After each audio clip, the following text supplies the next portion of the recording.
اکرام کیسے تعظیم کرتے تھے۔ حضور کے ایک صحابی ہیں جن کا نام اسلم بن شریک آرجی رضی اللہ تعالیٰ عنہ، کہ ان کا کام کیا تھا، وہ حضور کے اونٹنی کو، ڈاچی کو، سواری کو تیار کرتے تھے۔ اونٹنی پہ بیٹھنا ہوتا تو اونٹنی حضور اس کے لیے تیار کرتے، حضور اگر گھوڑے پہ بیٹھنا ہو تو گھوڑا تیار کرتے۔ تو یہ ہمارے نبی کی شان ہے، یہ نبی کا خاصہ ہے، عظمت شان ہے کہ نبی پاک صلی اللہ علیہ وسلم کی جو ہے وہ خدمت کے لیے بے شمار غلام تھے، بے شمار نوکر تھے، ہر ایک جو ہے وہ خدمت کے لیے لہذا غلام تھے۔ کوئی آپ کے جوتے اٹھانے والا تھا، کوئی آپ کو مسواک پیش کرنے والا تھا، کوئی مصلی اٹھانے والا تھا، کوئی آپ کے لیے لوٹا میں پانی بھر کے لانے والا تھا، جو ہے وہ آپ کی جو ہے وہ خدمت کے لیے بے شمار جو غلام تھے، کئی قسم کے کام انجام دینے والے تھے۔ تو ان میں سے یہ بھی اسلم بن شریک آرجی رضی اللہ تعالیٰ عنہ، وہ بھی حضور کے غلام تھے۔ ان کی ڈیوٹی کیا تھی، ان کا کام کیا تھا کہ حضور نے سفر کرنا ہوتا تو یہ حضور کے لیے اونٹ پر کجاوا رکھتے، سواری کو تیار کرتے۔ تو ایک مرتبہ سرکار نے سفر کا ارادہ فرمایا تو اسلم کو بلایا، اسلم میرے لیے جو ہے وہ سواری کو تیار کرو، اونٹ پر جو ہے وہ پلان رکھو، کجاوا رکھو، سیٹنگ کرو۔ لیکن اسلم بن شریک آرجی نے خود جو ہے وہ سواری کو تیار نہ کیا کہ دوسرے صحابی کے ذمہ لگا دیا۔ دوسرے صحابی سے کہا کہ تم حضور کے لیے سواری تیار کر دو، آج تم پلان رکھ دو، جو ہے وہ کجاوا حضور کا جو ہے اونٹ کے اوپر سیٹ کر دو۔ تو جب کجاوا سیٹ ہو گیا، میرے نبی، آپ کے نبی کریم نبی جب اونٹ کے اوپر سوار ہوئے، سواری کے اوپر چڑھے تو بیٹھتے ہی آپ کو پہلے کی طرح مزہ نہ آیا، پہلے کی طرح سکون نہ آیا۔ حضور جو ہے وہ کائنات میں سب سے زیادہ جو ہے نفیس تھے،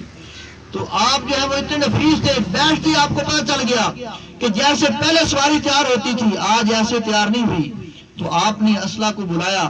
کہ میں نے تمہیں کہا تھا میرے لیے سواری کو تیار کرو، لیکن لگتا ہے تم نے آج خود جو ہے وہ اس سواری کو تیار نہیں کیا، کسی اور کے ہاتھوں سے کرایا ہے۔ تو اس وقت جو اسلم نے جواب دیا تو مسلمانوں سنو، صحابہ کرام کس طرح حضور کا احترام کرتے تھے، کتنا ادب کرتے تھے۔ تو انہوں نے عرض کی کرے تو انہا نا کہتا کا یا رسول اللہ وانا جنوبن، کہ یا رسول اللہ میں جو ہے پاک نہیں تھا، میرے اوپر غسل واجب ہو چکا تھا، مجھے غسل کرنے کا موقع نہیں ملا، میرا جسم ناپاک تھا، میرا بدن ناپاک تھا، تو میں نے یہ پسند نہیں کیا، مجھے یہ اچھا نہیں لگا کہ میں ناپاک بدن کے ساتھ آپ کی سواری کو تیار کروں، آپ کی ڈاچی کو تیار کروں۔ تو اس لیے آپ نے جو ہے عرض کی کہ میں نے اس وجہ سے آپ کی سواری کو تیار نہیں کیا کہ میرا جسم پاک نہیں تھا۔ حالانکہ شریعت میں یہ کوئی لازمی نہیں کہ ہر کام کرنے کے لیے بندہ پاک ہو، عبادات کرنے کے لیے پاک ہونا فرض ہے، ضروری ہے، لیکن جس کے اوپر غسل واجب ہو، ناپاک ہو، تو وہ موٹر سائیکل چلا سکتا ہے، گاڑی چلا سکتا ہے، ڈرائیور کر سکتا ہے، چھوٹے موٹے باقی کام کر سکتا ہے، منع نہیں ہے، لیکن حکم یہ ہے کہ فوراً پاک ہو جائے، کہ جتنی دیر ناپاک رہے گا وہ شیطان کے ہاتھوں میں کھیلتا رہے گا۔ اس لیے جیسے کہ بندہ ناپاک ہو تو فوراً اس کو غسل کرنا چاہیے، پاک ہونا چاہیے۔ تو حکم تو یہ ہے، لیکن اگر کوئی وقتی طور پر غسل نہیں کر سکا تو وہ موٹر سائیکل بھی چلا سکتا ہے، گاڑی بھی چلا سکتا ہے، منع نہیں ہے، اونٹ پر بیٹھ سکتا ہے، گھوڑے پر بیٹھ سکتا ہے، ہاتھ لگا سکتا ہے، کوئی منع نہیں ہے۔ لیکن صحابہ کا جو ہے وہ انداز دیکھے، وہ حضور کا کتنا ادب کرتے تھے، کتنی تعظیم کرتے تھے، عزت احترام کرنے میں خوب مبالغہ کرتے تھے۔ عرض کی یا رسول اللہ میں ناپاک تھا، میرا بدن پاک نہیں تھا، اس وجہ سے میں نے مناسب نہ سمجھا کہ آپ کی سواری کو ہاتھ لگاؤں، اس کجاوے کو ہاتھ لگاؤں جس کے اوپر آپ نے سواری کرنی ہے۔ تو اس انداز میں صحابہ کرام حضور کا ادب کرتے تھے، احترام کرتے تھے۔ ایسے ہی سیدنا ابو ہریرہ رضی اللہ تعالیٰ عنہ، وہ عظیم صحابی ہیں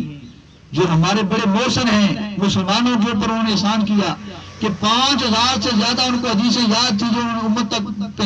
امت کو دی ہیں، امت کے لیے جو ہے وہ لکھی ہیں، آگے لکھوائی ہیں، پڑھائی ہیں، 5000 سے زیادہ حدیثوں کے آپ راوی ہیں۔ تو ایک مرتبہ کسی آدمی نے حضرت ابو ہریرہ کی موجودگی میں یہ اعتراض کر دیا کہ ابو ہریرہ تو بڑی حدیثیں بیان کرتا ہے، تو اس کے کہنے کا مطلب یہ تھا کہ پتہ صحیح بھی بیان کرتا ہے یا غلط بیان کرتا رہتا ہے، یعنی بہت سی بیان کرتا رہتا ہے۔ تو آپ نے پھر اس کا سوال سن کے، اس کا اعتراض سن کے آپ نے فرمایا کہ آؤ میں تمہیں بتاؤں کہ میں حدیثیں زیادہ کیوں بیان کرتا ہوں، میرے پاس سرکار کے حدیثوں کا ذخیرہ کیوں زیادہ ہے۔ تو فرمانے لگے کہ مدینہ پاک میں دو جو ہے وہ قسم کے لوگ رہتے تھے، ایک مہاجرین تھے، دوسرے انصار تھے۔ جو مہاجرین تھے وہ تجارت پیشہ تھے، وہ دکانداری کرتے تھے، تجارت کرتے تھے، اور جو انصار تھے وہ کاشتکار تھے، وہ کاشتکاری کرتے تھے۔ تو فرمایا جب سرکار فجر کی نماز پڑھانے سے فارغ ہوتے تھے تو یہ انصار اور مہاجرین تھوڑی دیر حضور کی زیارت کرتے، پھر اپنے اپنے کام کو نکل جاتے۔ جو مہاجرین تھے وہ تجارت کے لیے منڈی میں چلے جاتے، دکانداری کرنے کے لیے نکل جاتے۔ جو کاشتکار تھے، جو ہے وہ جٹ تھے،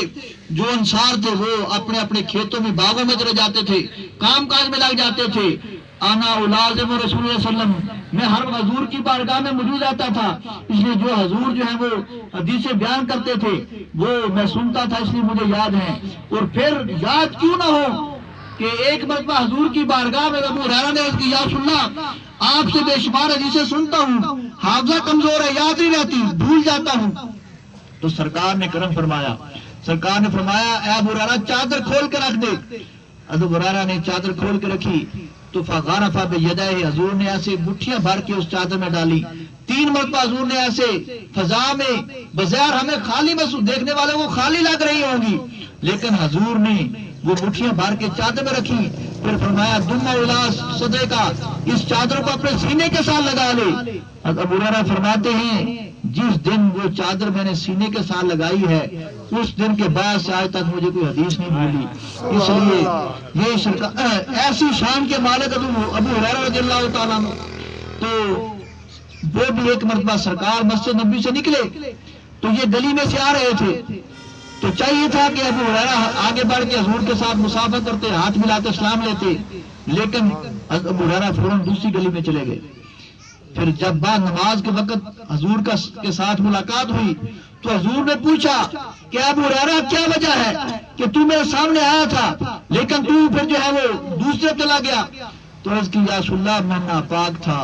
میرا جسم، میرا بدن پاک نہیں تھا، تو میں اس حال میں آپ کے ہاتھ میں ہاتھ نہیں دینا چاہتا تھا۔ تو یہ سرکار کا ادب، احترام جو ہے صحابہ کرام اس انداز سے کرتے تھے۔